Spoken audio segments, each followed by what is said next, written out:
Okay, so this is kind of like the little dictionary definition of dualism. Dualists in philosophy of mind emphasize the radical difference between mind and matter. They all deny that the mind is the same as the brain, and some deny that the mind is wholly a product of the brain at all. This article explores the various ways that dualists attempt to explain this radical difference between the mental and the physical world. A wide range of arguments for and against the various dualistic options are discussed. So, what do you think that sentence means? They all deny that the mind is the same as the brain, and some deny that the mind is wholly a product of the brain. What does that mean? What else could be influencing the mind besides the brain? A spirit. A spirit, yes. What else?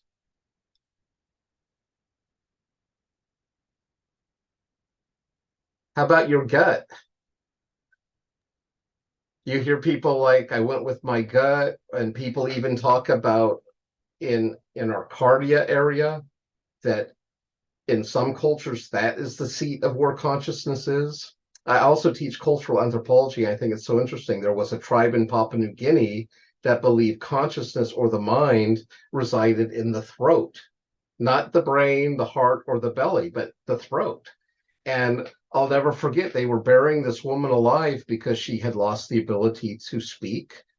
And as far as the tribe was concerned, even though her eyes were open, she was moving, all this stuff, because she couldn't speak, they thought she had passed, because it would be like in our culture looking at someone that was brain dead or something like that, because her throat was no longer functioning. And so that is the power of culture when we look at these sorts of topics.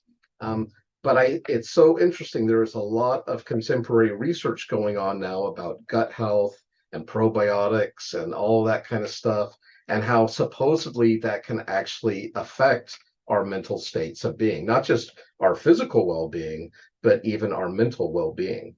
A connection, not just with the brain or the heart, but even the gut and all the little bacteria and critters that live inside of us.